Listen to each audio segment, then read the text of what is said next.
Sure, I love the idea of Zettelkasten and storing all my thoughts and ideas in a massive Notion database.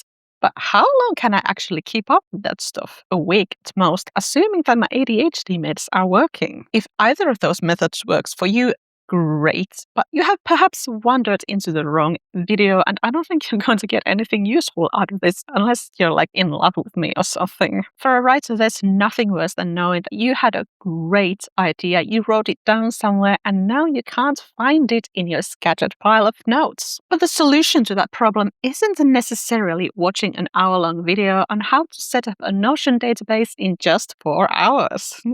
I know the cool systems and color-coded bullet journals, they make up for good visual content. But I'm not here to make content just for content's sake. I'm here to help you, even if it doesn't look cool. I mean, I don't even have cool handwriting. Look at this. I must have been a doctor in my previous life in the Victorian times. So I have my own system that only requires 2 notebooks and a software that kind of looks like Windows 95. Not fancy, not aesthetic, but it works for me and maybe it can work for you too. I'm going to give you some modifications as well, like we're in a workout video, because I definitely have a lot of thoughts about this subject. What if you don't have ADHD? Can you still find this video useful?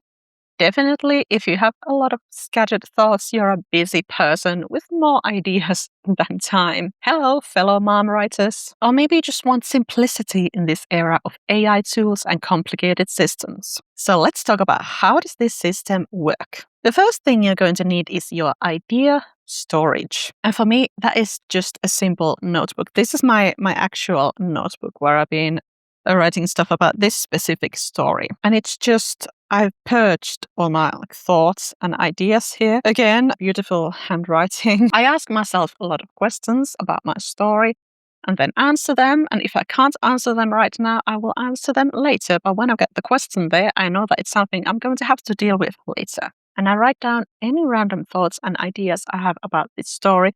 Even if it's like a line of dialogue that I hear in a TV show, like, yeah, I'm not going to use it as it is, but if it's somehow inspiring or feels relevant, there I write it. So in this notebook, I also brainstorm all kinds of ideas. So solutions to problems, plot ideas, backstory ideas. And I just purge all my ideas there and anything that could be remotely relevant. I don't keep it organized at all, aside from it goes between, these covers. That's how it's organized. But what you could do instead is have pages for like, okay, these are plot events, these are stuff about the setting, these are characters.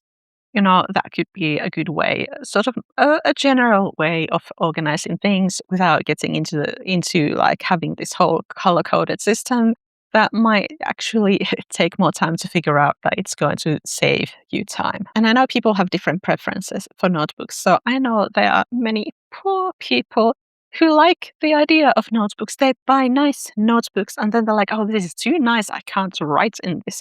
So if you're one of those people, get an ugly notebook. Write in that one instead. But as for myself, I love pretty notebooks. I actually use them. I know I am a unicorn. And there is no notebook too gorgeous for my chicken scratches. And also, if it looks pretty, I'm going to enjoy having it around. So would you work better with an ugly notebook or with a pretty notebook? Something for you to decide. And yeah, I do love the idea of bullet journals and having this like index here and then organized pages.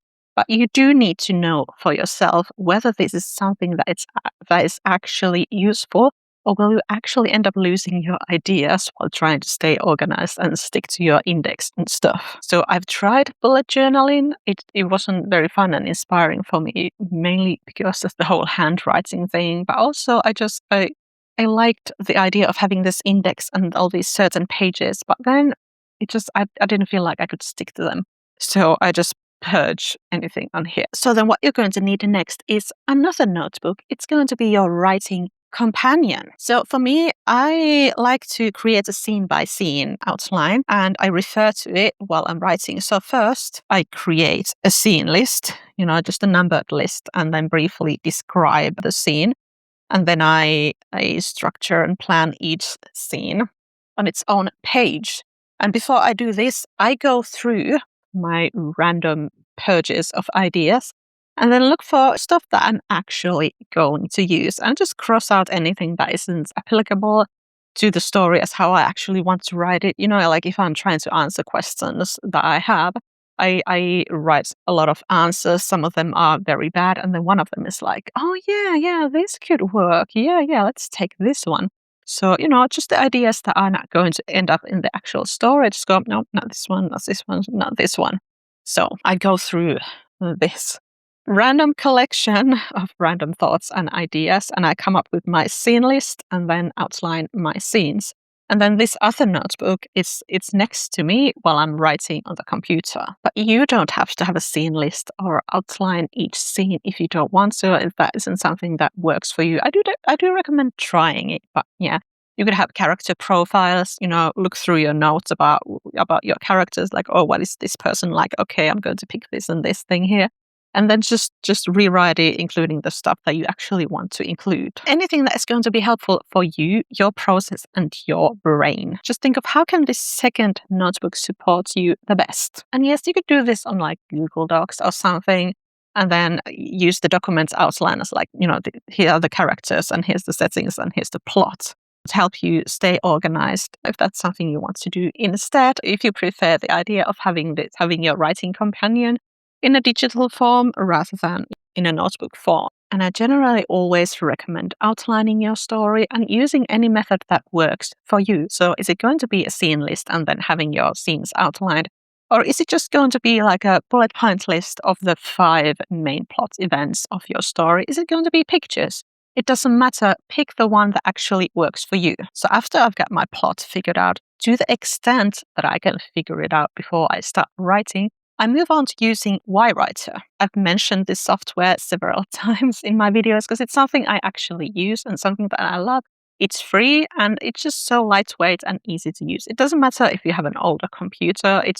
But most likely isn't going to make it crash or lag. I actually used to write my first drafts by hand as well. So I would either have like a third notebook, or I would use the notebook with a scene list and the scene outlines, and then start writing after that, and then other notebooks, because it wouldn't fit in the same notebook. And if you're going to do this, I recommend writing page numbers to the bottoms of the page, and then having a scene number at the top so it's easier to find what you're looking for and to remember where you are in your story. But nowadays, I do get to write my first drafts on the computer. My children are more grown, and generally there's a lot more computer time for me in my current life. So yay. So in yWriter, you write your story scene by scene, so it's easy to stay organized and to see where you are in the story, and you can reorder the scenes as is needed. And I just write my scenes to the length that I can.